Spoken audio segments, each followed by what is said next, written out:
Hey guys, Victoria here and welcome back to my channel. And if you are sitting for SPM either this year or next year, then this video is for you.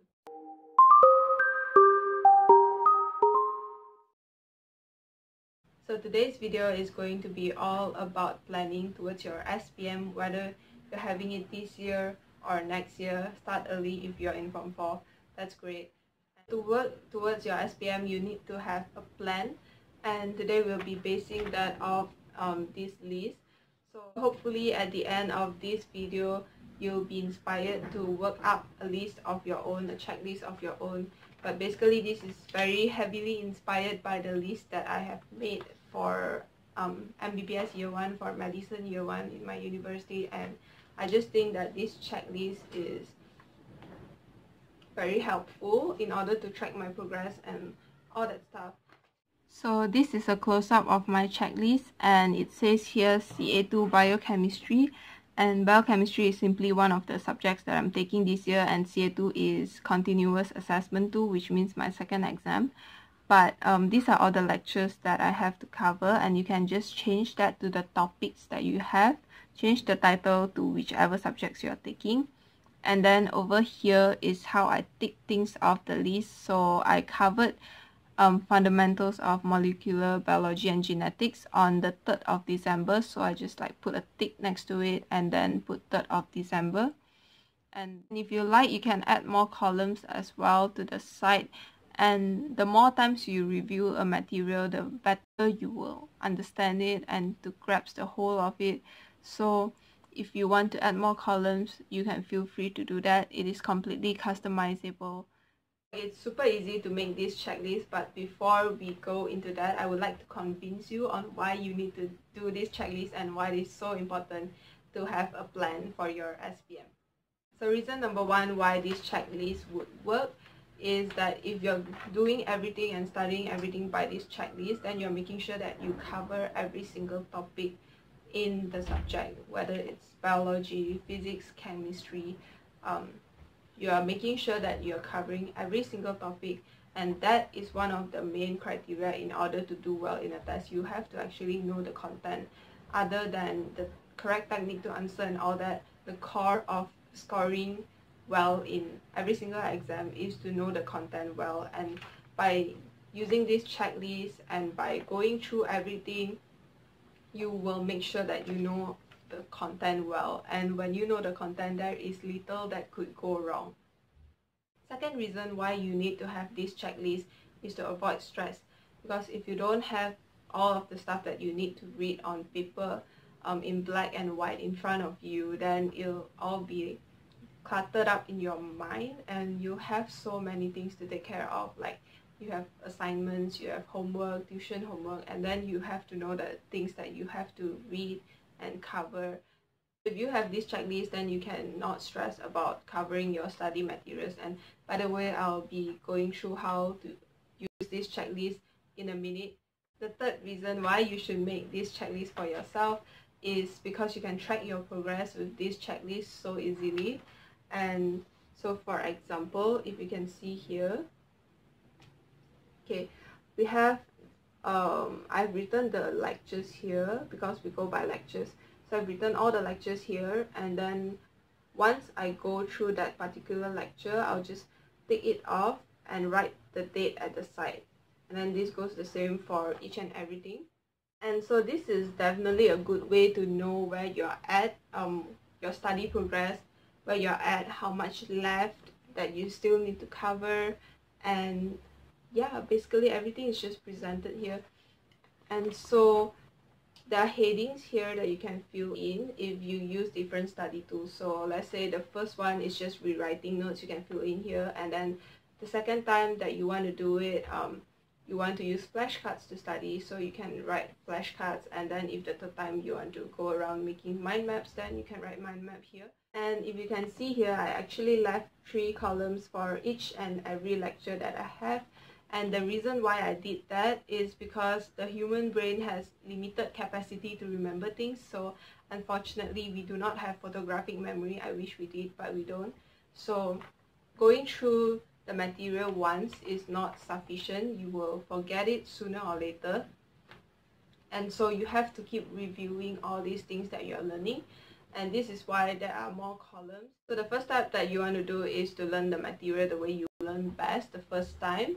So you're going to write down all those, take it off the list here, and then second time maybe you want to use flashcard, you can take it off the list, and then the third column could be for exercises. When you do topical exercises, you can add that as a column as well, and when you do that, you just take it and then write the date beside it.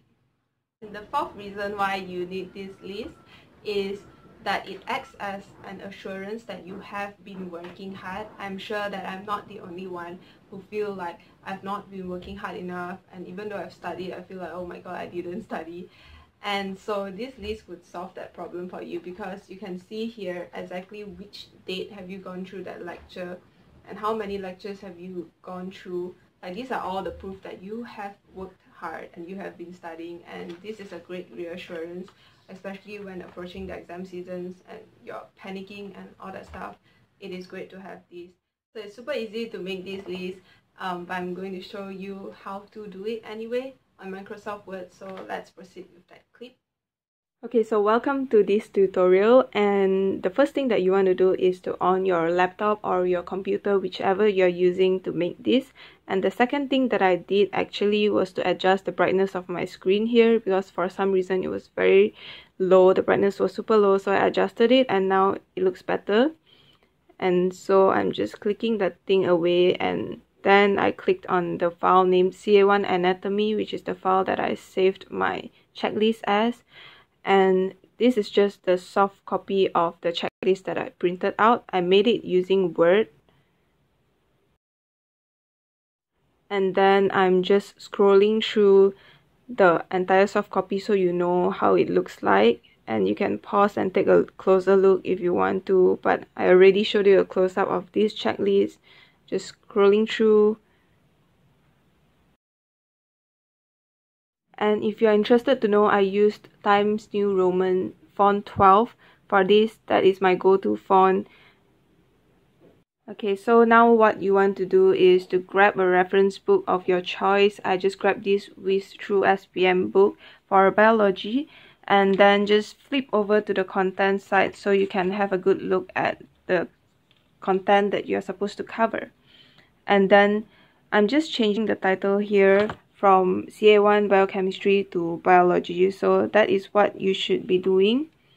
Insert the table and then title it as Biology, Physics, Chemistry, Sejarah, all the subjects that you're taking. And then there's number, and then from lecture, I'm changing it to topics. And then all you have to do now is to type in the chapter, like let's say for Form 4, Chapter 1, you have Introduction to Biology, so I'm just typing that. And then we have Chapter 2, Cell Structure and Cell Organization, Chapter 3, Movement of Substances Across Plasma Membrane. You want to type all of that into the checklist that you have. And if you are in Form 5, then you can combine all of Form 4 and Form 5 topics together into this huge checklist that you have. But if you're in Form 4 and you're watching this, then I think it is not necessary to include Form 5 topics into the checklist yet. You can just put in all the Form 4 topics. So for biology, there are only 9 topics in Form 4. So in your checklist, you would have number 1 to 9. From the first topic, Introduction to Biology, to the last topic, Endangered Ecosystem, and that's it. If you're in Form 5, you would have a total of 15 topics to cover. So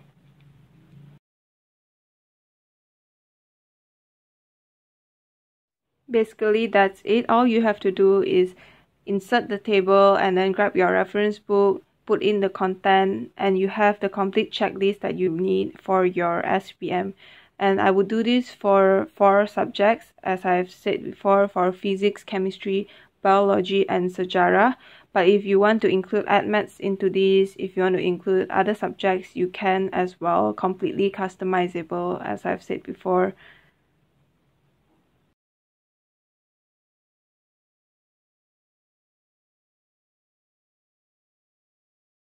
Okay, now we are back, and I hope that you understood how to make this checklist based on the subjects that you're taking, and basically you have to do this for 4 subjects. At least for me, this is what I would do. I'll do for physics, chemistry, biology, and sejarah. These are the 4 subjects that really need a lot of studying. You need to revise for them, if not you will fail. So those are the 4 subjects that I would include inside the checklist. And I want to say that it is so important to keep up with what is being taught at school. Let's say this topic is being taught at school today, then make sure that you go through it within this week at least. So this is what the first column is for, is simply to go through the material once it is being taught to you and to stay on top of things always. But then the second column is like when it's approaching the exam season and you want to review the material for the second time. So this is what I did. I counted the amount of lectures that I have. You can count the amount of topics that you have. But basically for anatomy I have 10 lectures. For physiology I have another 10 lectures. And then for biochemistry I have 12 lectures. For immunity I have 14 lectures. And finally for epidemiology I have 6 lectures. So you can do the same thing with the topics that you have in biology, chemistry, and physics. Just add up the amount of topics that you have to be tested for that particular exam, because like the first exam that you'll be sitting for is just your topical test. So not every single topic will be tested, but you're going to count the amount of topics that will be tested for that test, add it all up. For me, I've written the total here. I have 52 lectures to cover, and you have the topics that you have to cover, and then just divide it by the amount of days leading up to the exam.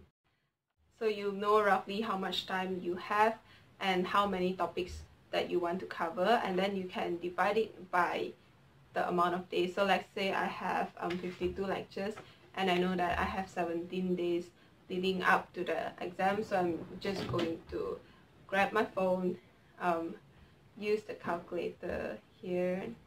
So I'll just take 52 divided by 17 and I'll have 3.05 days. So 3.05 lectures. So it just means that I have to complete around 3 lectures every day if I want to review every single topic again before my exam. So this is how it works. So similarly, you can do the same to all the topics that you are expected to cover, and just take everything and divide it by the amount of days that you have, so that you know roughly how many topics you have to go through each and every day. So a little tip here is to start early, because when you start early, you have room for mistakes or room for procrastination. At least, like, we all hope that we don't procrastinate, but if you do procrastinate, then at least you have time to make up for it if you start early.